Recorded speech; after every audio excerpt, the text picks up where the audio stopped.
Magandang araw. Meron ulit tayong mga ibon. Araw na ito.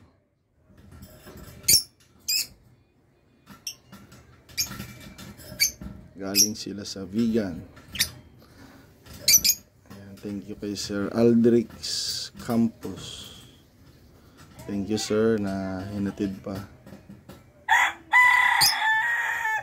Thank you sa paghatid at thank you din sa napaka-healthy. Ayan, masigla sila. Ganda. May lahi yatang pumupula yung mata ng ng white. Baka may lahi siyang albino bang tawag doon. Ganda. Ganda ng pagkaka-mutate sa isa.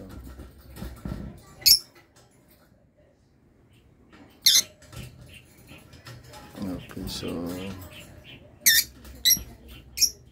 I hope one of these days ay makapag-produce sila ng kulay nila. Ayan. At ganda nilang tignan. Okay, so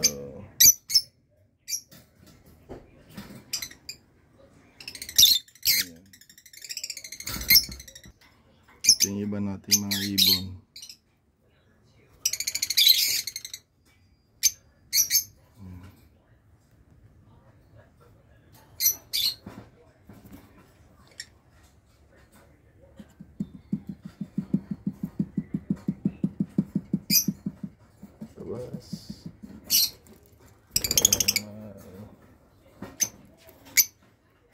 Ito ko ilalagay yung dalawa na bago. Okay.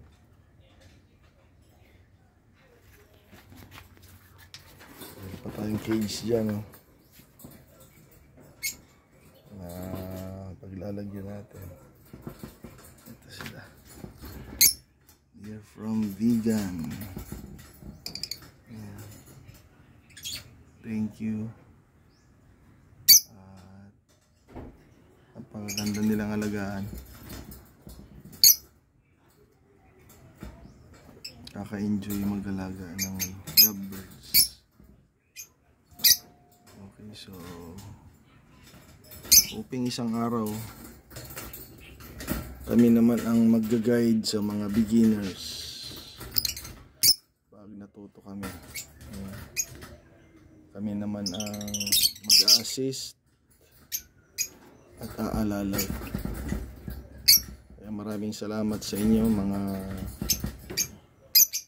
may aviaries na may knowledge sa pag-aalaga. Thank you din sa mga napapanood natin sa YouTube. Na-educate tayo at na-encourage mag-alaga ng ibon. So, God bless sa ating lahat. Let us enjoy life and other creation of the Lord na katulad nitong mga cute na lovebirds. So, God bless everyone. Nawa maging successful tayong lahat.